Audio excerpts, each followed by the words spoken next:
भद्रं कर्णैभिः शृणुयाम देवाः भद्रं पश्येमाक्षभिर्यजत्राः स्थिरैरङ्गैस्तुष्टुवागं सस्तनूभिः व्यशेम देवहितं यदायुः Om Shanti Shanti Shanti.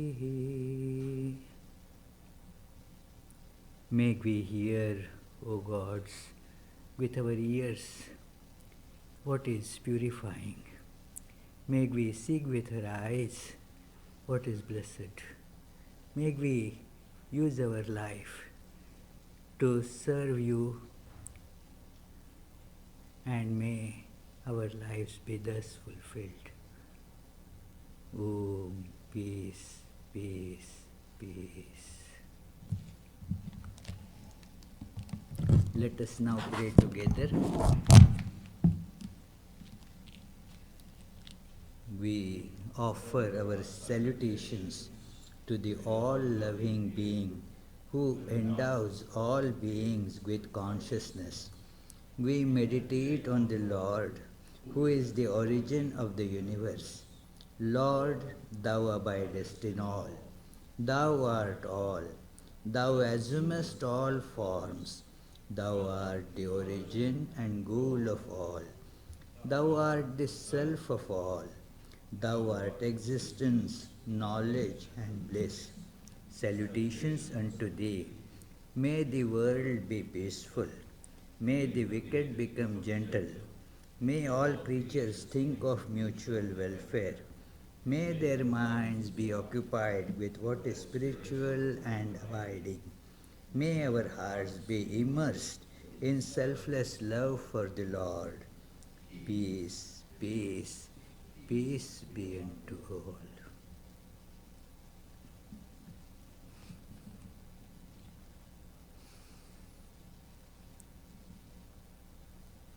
Om Atma me shuddhyantam Jyotiraham Viraja vipapma Bhuyasagam Swaha.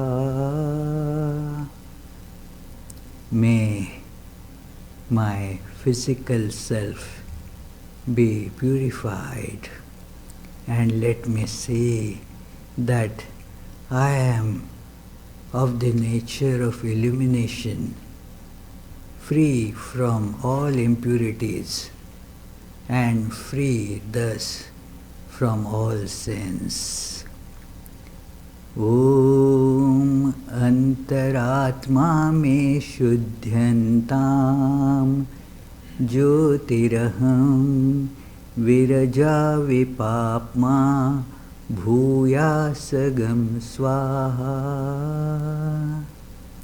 May my mental self be purified. Let me say that I am of the nature of illumination, free from all impurities and free from sins.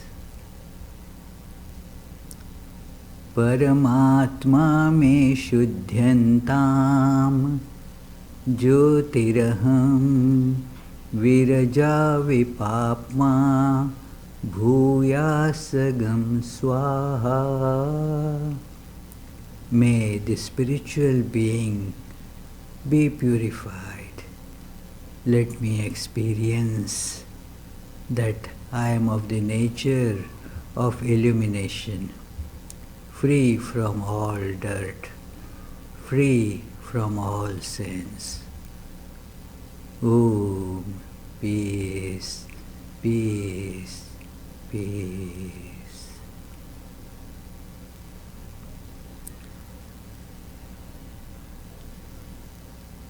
For a couple of minutes, let us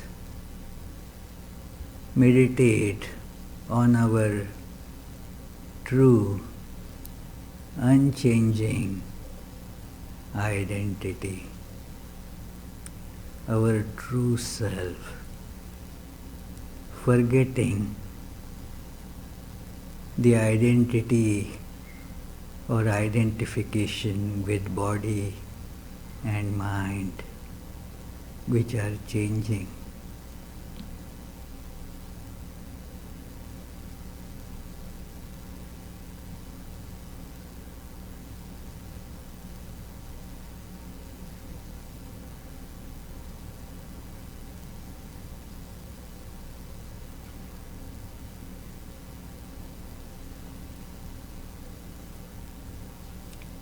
As I contemplate on this,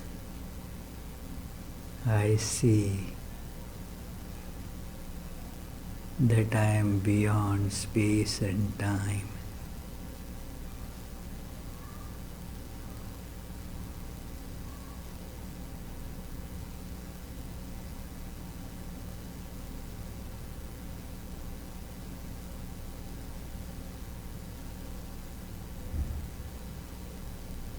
I am existence itself.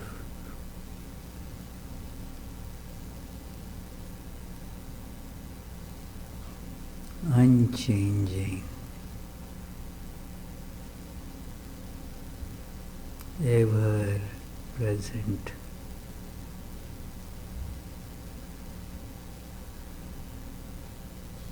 I am bliss itself.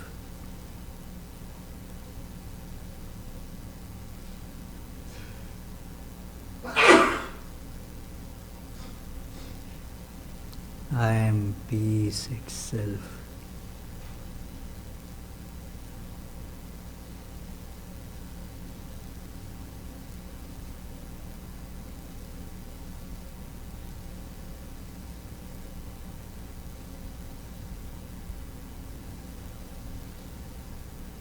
Om. Peace, peace, peace.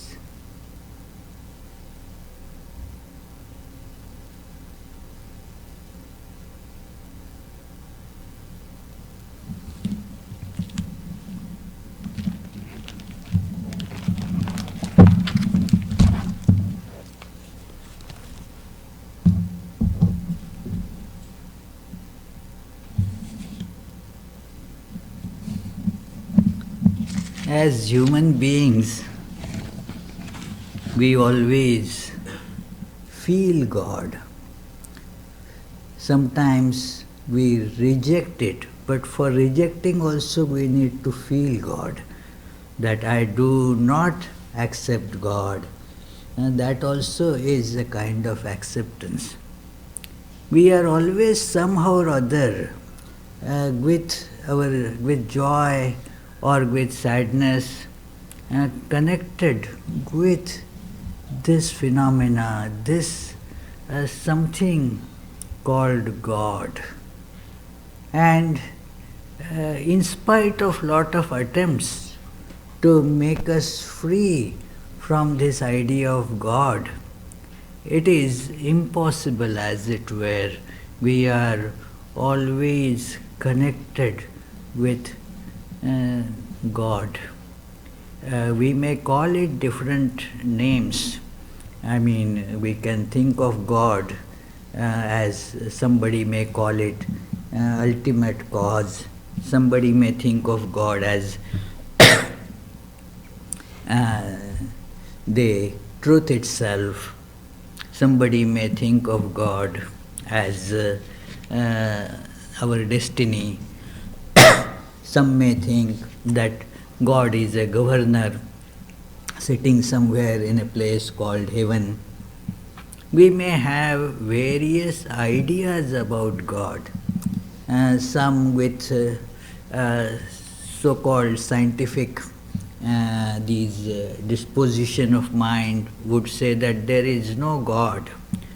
Well, yes, something that doesn't, according to him, doesn't exist. So for such, God is present as existence itself. That which is existence itself. So, the bottom line is that it is difficult for us to get separated from God. There is always a connection. We are tied with God. There is a very nice, very old novel, one of the best American novel, Moby Dick. Please put that slide. Moby Dick. It was written in 1851 by Herman Melville, and it became, at that time in 1851, it didn't receive too enthusiastic a response, but in 20th century, that is in 1900s, it became immensely popular, and many critics have described it as the greatest American novel. This Moby Dick, it is story of a whale, and it describes many beautiful philosophically significant ideas. It's a fairly big book and very interesting to read, and gives lot of insight into the early whaling expeditions and the physiology and anatomy of a whale and so forth.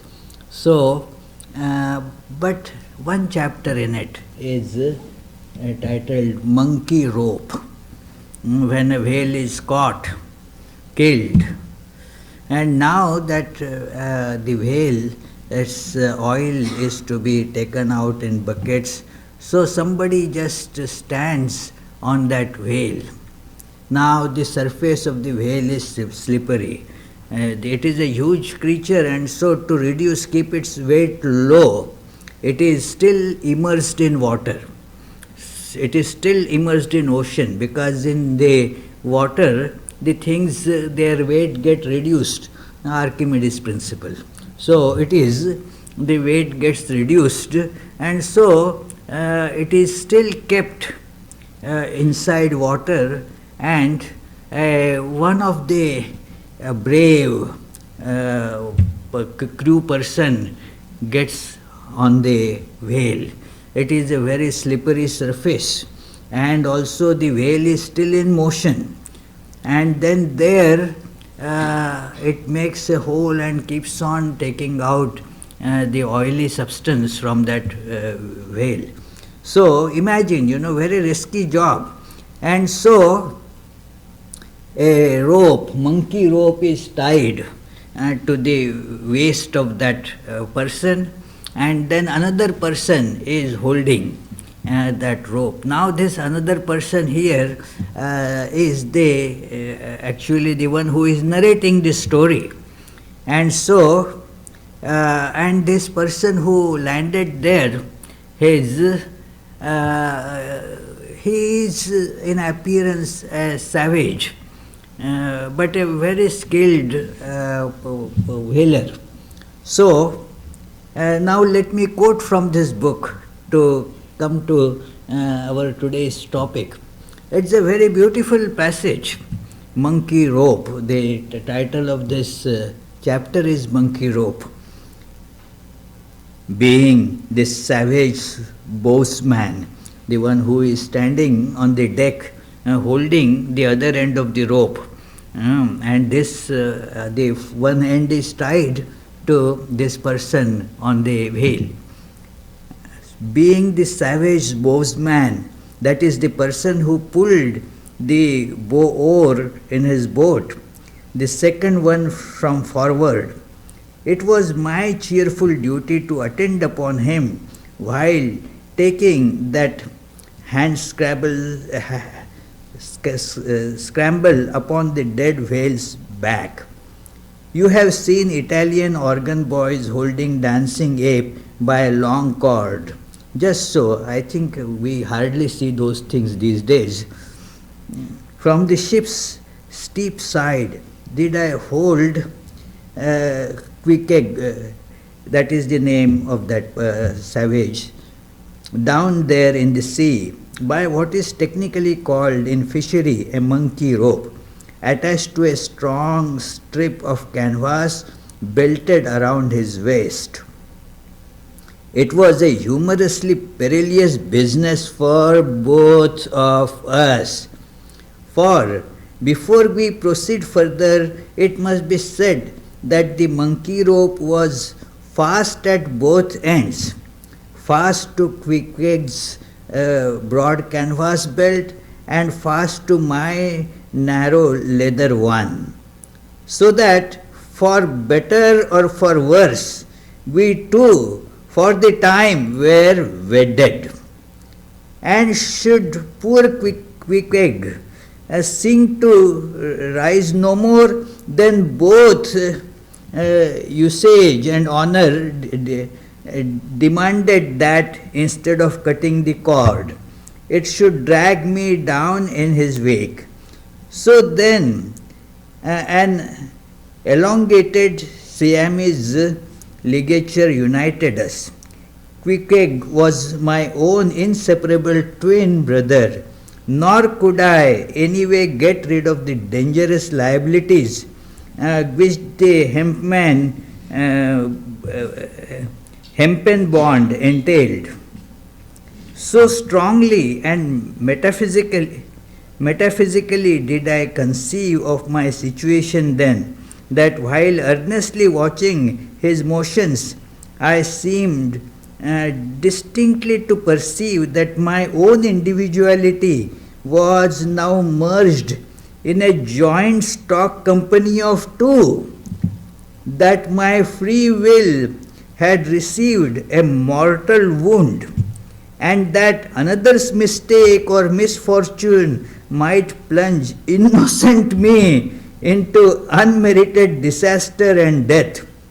Therefore, I saw that here was a sort of interregnum in providence. Providence means God, not the name of the town here. So, for its own handed equity never could have so gross an injustice. And yet still further pondering, while I jerked him now and then from between the wheel and ship, which would threaten to jam him, still further pondering, I say, I saw that the situation of mine was the precise situation of every mortal that breathes. In most cases, only in most cases, he, one way or other, has this Siamese connection with a plurality of other mortals. If your banker breaks, you snap. If your apothecary by mistake sends you poison in your pills, you die. True, you may say that by exceeding caution, you may possibly escape these and the multitudinous other evil chances of life. But handle Queequeg's monkey rope heedfully as I would, sometimes he jerked it so that I came very near sliding overboard. Nor could I possibly forget that, do what I would, I only had the management of one end of it. So this is, the management of one end that we have. The other end, well, we cannot do anything, but with that other end, we are inseparably connected. I further quote, I have hinted that I would often jerk poor Queequeg from between the whale and the ship, where he would occasionally fail from the incessant rolling and swaying of both. But this was not only jamming jeopardy he was exposed to. Unappalled by the massacre made upon, there were the sharks also that he had to deal with. But this is what our condition in this world is beautifully depicted, that we have a dependent existence. Although we crave for independence all the time, we know that our existence here is connected to so many others, not just one. And with all of them, only one end is what we have, that we can control to some extent. The other end, so many others they are controlling. And therefore, we see that the things can go wrong, things can be disastrous for us. And also whatever we do could be disastrous to some others too. It is all a mutually connected thing. This monkey rope, I saw it being used.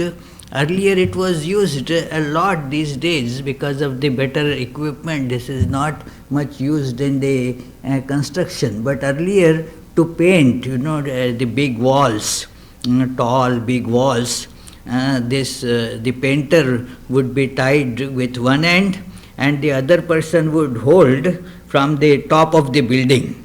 Now see, both are connected. It is, now if the person on the top somehow loosens the hold, this fellow will just fall maybe 50 feet straight down and will just be splintered into pieces. Or if this person who is holding is somehow slips, and then the weight will make this fellow fall down, then both will fall. So this is how you see both these things were tied together, joined together. And both of these are moving things. Like in this case, this fellow was on the boat, which is again moving. And the whale, that is also being swayed by the waves. So it is very precarious situation, and yet these two are held together. Our connection with this world is like that. But we always imagine, always think of a connection that does not shift, that does not change, that which is anchored fast. And we feel that there will be the protection, there will be the security. This is all that was going for security. I had told earlier one incident. I was those days in India, in Nagpur, and we were having a big function. And there was a big canopy, a tent was made for so many people to sit. And as one Swami was giving lecture, and as the lecture was going on, a big storm started suddenly. The winds were blowing at high speed. The canopy, the poles of the canopy and the cloth, all was shaking. And everybody was scared that the whole tent is going to come down. And so everybody ran in the adjoining buildings.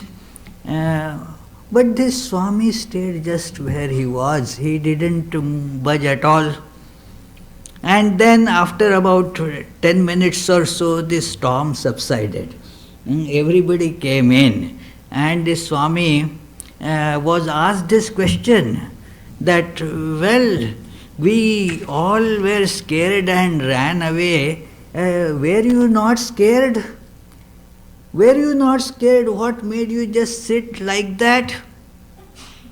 And the Swami replied, well, just like you were scared, I too was scared. And I also did exactly that which you did. What did you do? You ran to those buildings. Why? You thought that those buildings are safer than this canopy, so you ran there. I also went to the safest place according to my thought. I started meditating on God. So I thought that that is the safest place. So I went to the safest place according to my understanding. You went to the safest place according to your understanding. We both did the same thing. We both were scared. So it is, that is the layer of safety that we all think of. That therefore people start praying. Even though they may not believe in God, they still unconsciously start praying. It is very difficult not to pray when you are caught in a very terrible, difficult situation. It is that even some ordinary impending perils can make a person suddenly a devotee. There is the story of a man who was coming out of a temple. His friend asked him, "Hey, why did you go to the temple? You say that you are an atheist, you are not believer." He said, "Yes, I am atheist, but today, I have an important case in court going on. I don't know what will be the result. So, if at all God is there, in case, so I thought, I don't want to leave any stone unturned today. So it is a very important thing. So although I don't believe God is, but in case He is there, I went and prayed to God also." So that is a constant thing that is with us, that we cannot really give up, that we cannot forget. That is how we have that. It can be seen as gradual levels of higher and higher security and safety. One can think of God in that way as well. That we think that something is more secure, more safer, more unchanging. Safer in the sense of being unchanging. That it is why we consider something like safe, because it will remain as we thought it is. That like you think that this relation is safe, this relationship is safe for me. Why do we think like that? Because we have an idea that this person is like this, like this, like this. And we tacitly feel that that person will remain like that, like that, like that. And so, therefore, we feel secure in forming the relation. When we find out, and many find out, in fact, rarely somebody doesn't find out, that I hear this all the time. Before marriage, that person was so different. After marriage, something happened, and now not same. It is why so. It is not fault of anybody as such, but it is the nature of the things that keep on changing. It is I change, and the person that I feel or lay faith on, that also changes. These are changing things. And so, when we put our security there, then we are thinking that person will give me security. Therefore, in fact, the company stocks and all, they are called securities. Although it is a misnomer, it is hardly secure there, but still the name comes security because of our feeling that, if I put money there, it will be secure there. People, why it is called real estate, people put money in real estate. Why it is called real estate? because it is supposed to be more real than the other companies, and so in stocks they are considered not real estate, and so you invest in what you call real estate. But that also is not actually very real. People found it out in 2008 that it is not real at all. So anyway, so things that we call secure, we assume that there is more security there, and therefore we connect to that. Now think of this, that more secure, then still more secure, still more secure. We ultimately have to arrive at a principle that is securest. I don't know if that is an English word, but you can coin one, that the most secure. Absolutely secure. So, very good, thank you. He helps me, John helps me a lot with English. It is. So, the most secure, absolutely secure. So, we posit that absolute secure. And that is another way of looking at God.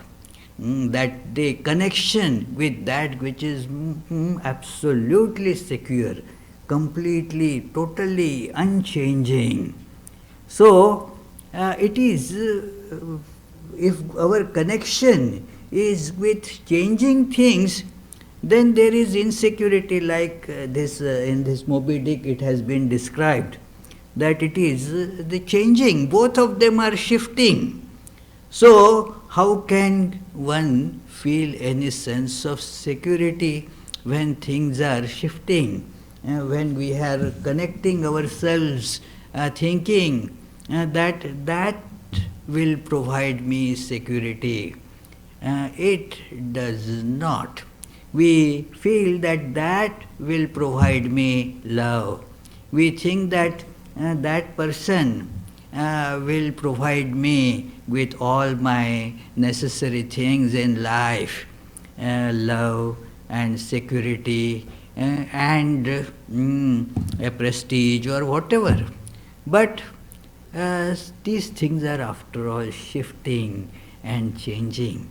We have to find something that is absolutely secure, thank you again, and unchanging. That which is absolutely certain, secure. And so we can think of God like that, that which is not changing at all, in spite of all changes, something that does not change. And what kind of connection can we establish with it? We establish many types of connection with God. That yes, God, as it is in the well-known Jesus prayer, it says that Father in heaven means not the earthly father, not the one who has given birth to the body, not earthly parents, but the heavenly Father with whom we have a constant connection. But to make us understand, we put a relationship there, that God who is our Father in heaven. Or you can think of God as my mother, and God as my sibling, God as my friend. And the Hindu scriptures describe many different ways that we can connect ourselves to God, so that we can really feel that presence. Only one special attribute that we have to think of, and that is unchanging. We have established a connection as father, mother, friend, sibling or whatever with the unchanging. And therefore there is a prayer that Hindus recite, many recite it. I used to recite it out of compulsion every morning in my childhood. The parents would insist you should first recite this prayer amongst all other prayers. What it was that Tvameva mata cha pita tvameva tvameva bandhuscha sakha tvameva tvameva vidya dravinam tvameva tvameva sarvam mama deva deva. God, thou art my mother, thou art my father, thou art my friend, thou art my sibling, thou art my learning, thou art my wealth. All that is mine actually is you. You are all that I have. So, this is connecting with the unchanging. Instead of connecting only with the changing, let us establish relation with that which is unchanging.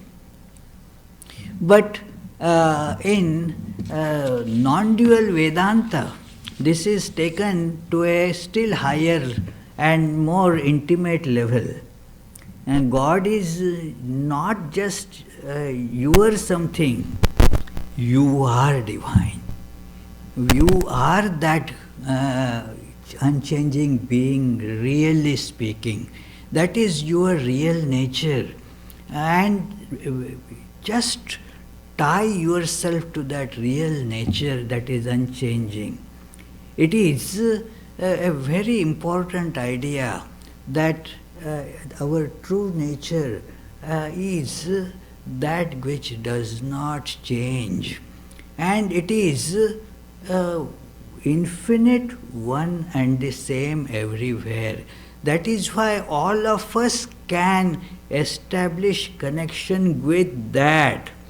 And it is some time back, a person, a lady was telling me that, well, God seems to be unkind to me. God is, it is, I think, some people may have relation with God, good relation. I don't seem to have any tangible, proper relation with God. But the relation with God is a permanent relation, and it is with everyone. And to illustrate that point, let us think of our real nature, what we really are. I will show you another slide just to illustrate that point. It is, you see, there are several shadows. It is the same one person, one being. Because of the different lights that are being thrown, you see that one person in several shadows. Now, are these shadows connected to each other? Well, yes and no. With each other, their connection is kind of flimsy. If one of the light is switched off, then that shadow is gone and your connection with that shadow is also gone. But they are all inseparably connected with the actual person. They are just really speaking that being. And they are all one there. Although as shadows, they are different. As shadows, you cannot really have any tangible connection with any of them. But with the real being of whose shadows these are, we all have a tangible connection, a real connection, an ever-present connection. It cannot be taken away. It is not imagined. It is real connection. We don't have to form that connection. It is already there. What we need to do is feel it. When we feel it, then we get the benefit of it. One friend of mine argues all the time, he is a bit argumentative, but very nice devotee, nice gentleman. He says, why do you say each soul is potentially divine?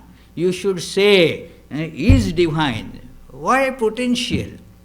The potential is because unless we realize it, it doesn't become available to us. It is the question of becoming available to us. It is there, but unless we realize it, it is as good as not being there. And therefore, if these four that you see, and imagine they are infinite like that, like we all, infinitely many different beings. We all, if we just do not know that there is the one of which we all are changing shadows, then we will try to, that intrinsic oneness is there that will make us go to form connections, form relations. But that oneness is not in these shadows. They are all different shadows. The oneness is with that thing of which all these are different and changing shadows. So, that is our true nature. As we were meditating right in the beginning, these, our physical frame or our mind, they are the changing attributes. We are not that. If we remove our identification with these attributes, then we will see our unchanging reality, the real person, the real man. That real man, as Swami Vivekananda had given a lecture with this title. In fact, there were a couple of lectures with similar titles. That one is real nature of man, another is real and apparent nature of man. This quote with which I will conclude today's talk, it is from that lecture, the real and the apparent nature of man. There is no individuality except in the infinite. That is the only condition which does not change. Everything else is in a state of flux. We are not individuals yet. We are struggling towards individuality, and that is the infinite. That is the real nature of man. He alone lives whose life is in the whole universe. The more we concentrate our lives on limited things, the faster we go towards death. Those moments alone we live when our lives are in the universe, in others, and living this little life is death, simply death. And that is why the fear of death comes. The fear of death can be conquered only when a man realizes that so long as there is one life in the universe, he is living. When he can say, I am in everything, in everybody, I am in all lives, I am the universe, then alone comes the state of fearlessness. To talk of immortality in constantly changing things is absurd. Says an old Sanskrit philosopher, it is only the spirit that is the individual, because it is infinite. Infinity cannot be divided. Infinity cannot be broken into pieces. It is the same one undivided unit forever. And this is the individual, the real man, the apparent man, is merely a struggle to express, to manifest this individuality which is beyond. Evolution is not in the spirit, it is in the body. People are frightened when they are told that they are universal being, everywhere present, through everything you work, through every foot you move, through every lip you talk, through every heart you feel. People are frightened when they are told this. They will again and again ask you if they are not going to keep their individuality. What is individuality? I should like to see it. A baby has no mustache. When he grows to be a man, perhaps he has a mustache and a beard. His individuality would be lost if it were in the body. If I lose one eye or if I lose one of my hands, my individuality would be lost if it were in the body. Then a drunkard should not give up drinking because he would lose his individuality. A thief should not be a good man because he would lose his individuality. It is indeed, no man ought to change his habits for fear of this, nor can individuality be in memory. Suppose on account of a blow on the head I forget all about my past, then have I lost my individuality? I am gone. I do not remember 2 or 3 years of my childhood, and if memory and existence are one, then whatever I forget is gone. That part of my life which I do not remember, I did not live. That is very narrow idea of individuality. These shadows, they don't have individuality except in the thing of which these are shadows. Let us feel our physical and mental identities as shadows, constantly changing, dependent, connected on to something. That connection, that is the real being. And that is what is the goal of life. That is what really is making us live. Because we want stability. We want something that does not change. Our very life depends on this awareness of not changing something.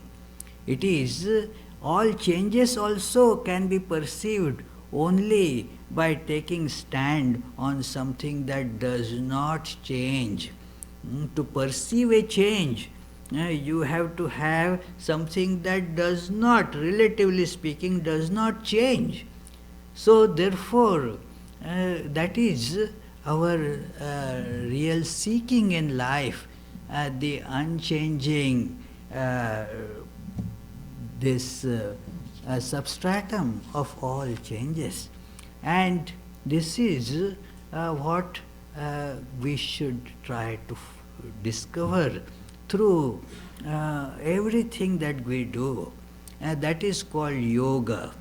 Yoga is this practice to feel that connection with the unchanging. It is matter of practice. We understand, we heard, we understood.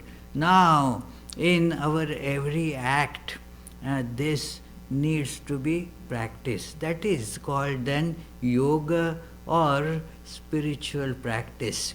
Spiritual practice, of course, we meditate sitting, and that is very good, important. But the meditation should not just be confined to sitting.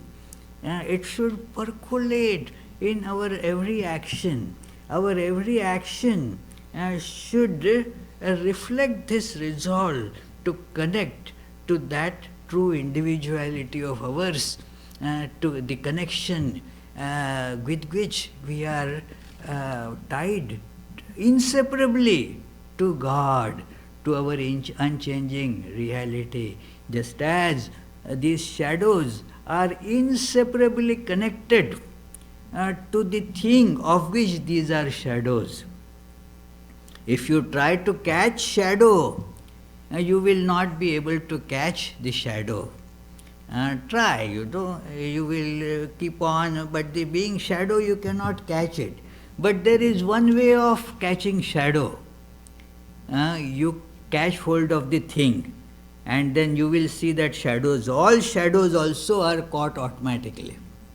That is how Jesus says, very important statement, that you first seek the kingdom of heaven and everything else shall be added unto it.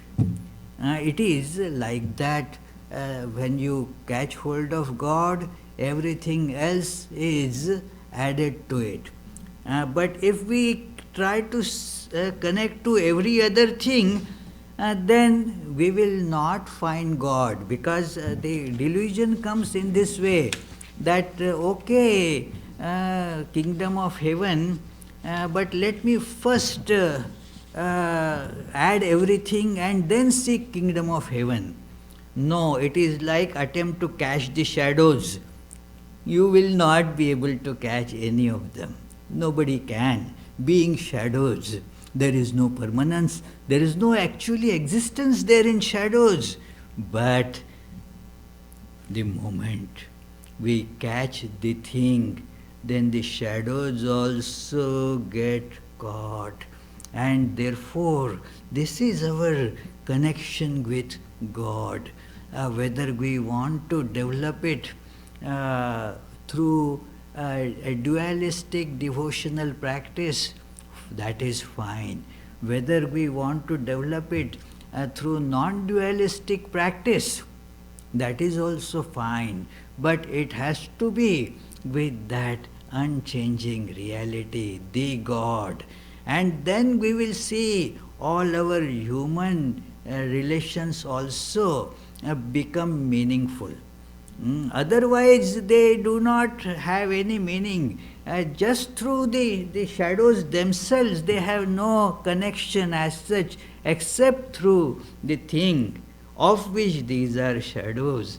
And thus, we will see that a person who can connect to God can really love all others. Otherwise, one cannot even forget loving God. One cannot even love the human beings. So, unless one sees it through the divine, and therefore, let us feel this connection. Let us feel our inseparable true reality that we are divine. That is our real identity. Let us feel and try to hold on to that. Thank you, friends. Do you have any questions?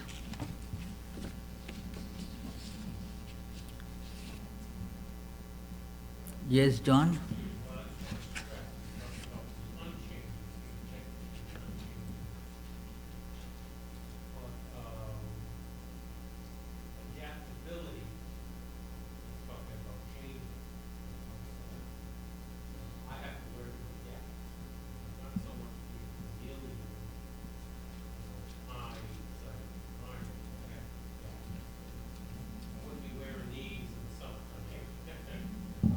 Yeah.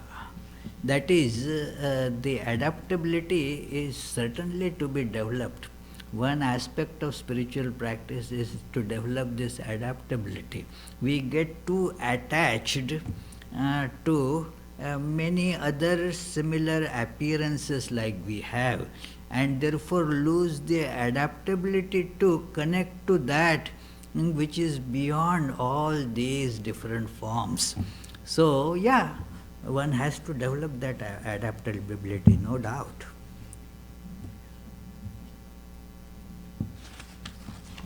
So we shall conclude with the closing prayers. While Vishwanath is doing this, his customary offertory, I will tell you about the upcoming programs.